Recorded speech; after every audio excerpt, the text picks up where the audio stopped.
Oh, 10T.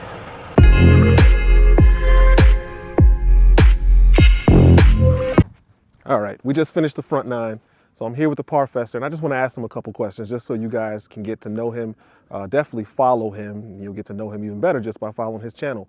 But just to get to know him from my channel, let me ask him a couple questions. So I just really wanted to know, like, I'm curious, like, what, I watch a lot of your videos where you go around and it seems like you're really a historian. Like, you like to know, like, how the course was developed, the architects, everything. So what got you into that? Well, I got to take a couple steps back I think COVID had a lot to do with starting a YouTube channel. I figured a lot of passions were being pushed, and I figured, okay, I was in California at the time. I didn't have a good foundation. I just moved out there for my job. Okay. And kind of one thing led to another, and I said, well, let me just kind of run around, play some golf courses. Then all of a sudden that turned into, I'm doing some cool stuff. Let me film it. Right. Very low budget, low GoPro, expensive. Mm-hmm. I realized I can't do that. Yeah. We're in the same boat. Yeah, but the real passion is I grew up on a course. Okay. I feel like golf has always been an outlet for me. Growing up, I was always good at sports. The name Parfessor's kind of been changing. I was Twilight Golfer because I loved cheap, affordable golf. I always thought that was fun. But Parfessor was more. I started to realize that there's a lot of history that kind of dies, not in the clubhouse, but on the websites where they don't really push the golf designers and who they are.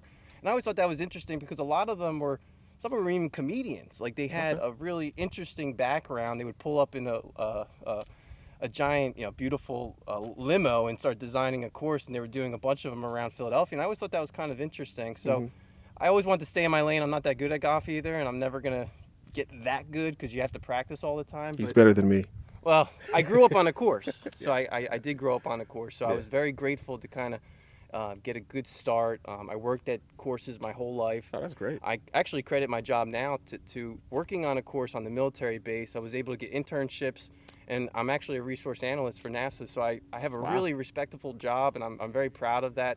Golf has always been an outlet, and one thing that I'm trying to do on my channel is to make more awareness of learning disabilities and dyslexia. And I felt like I grew up with that, and getting my job at NASA was always kind of like, wow, look, I'm very proud of that. Right. And I think, with the younger generations, it's important that, if you have dyslexia or something like that, that, you can overcome it. Because I had a lot of challenges growing up. So golf was always kind of an outlet for me. Yeah. And now that I have a little bit of a following, I'm very proud of my job. And I felt like now is the time to kind of start doing this whole Parfessor idea, to kind of the historical side of it. So just run with it. Because, I honestly, I enjoy that. Like, to learn about the course. I like to go and play the course, but there's things about the course that I just don't know about, and you bring that out. Also, have you ever seen the Golficity guys?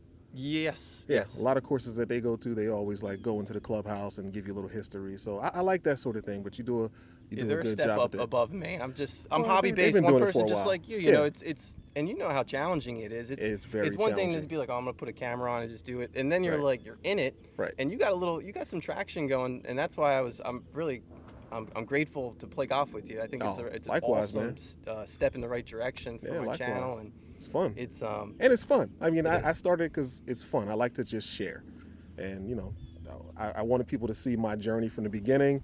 See how bad I am. I really don't care that I'm bad. Like I figure I'm gonna get better.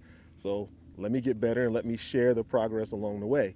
But along with that, I wanted to also know real quick, just like you've given you got a lot of videos on a lot of golf courses. Which one has been probably your favorite golf course? Well, I grew up on Galway National, not in a rich way. Okay. So that was probably a private course. That was the top 100 in the country. So I'll always say that was my favorite course to play. Plus working there as a caddy.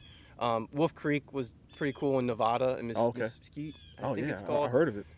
And then some unique ones that I played out in Eugene, Oregon. I like the ones that are kind of cheap and like, you can't get a tee time until you show up there. Okay. And, Cruise Golf Course in New Jersey. I think that's a great one to kind of go out. I've never heard of that one. You got to get out in that one. But I just, it's a way for me to kind of get away from the hustle and bustle of life, to just enjoy golf. And this has been a huge outlet for me to just run with, and I've been very grateful that it's feeding a hobby that I love, and anyone that's into it, I recommend trying to do what you want to do. It's one thing to go out there and just do videos of your playing golf, but for me, it was always like, I don't want to just broadcast. I Right. want to provide some sort of service, you know, to people watching. And I'm not that good, you know, because I'm still learning. I have no editing skills whatsoever. So Learn on the way. yeah, that's what anyone. If That's you, it. you know, just you know how it is. It's I like know you how it start is. to evolve with your channel, and Yep. I'm glad to get out here, and I just joined Golf Association of Philadelphia. It's something you should think about. Okay. It's a cheap thing to get involved. They do membership days to where you can go out and play these private courses.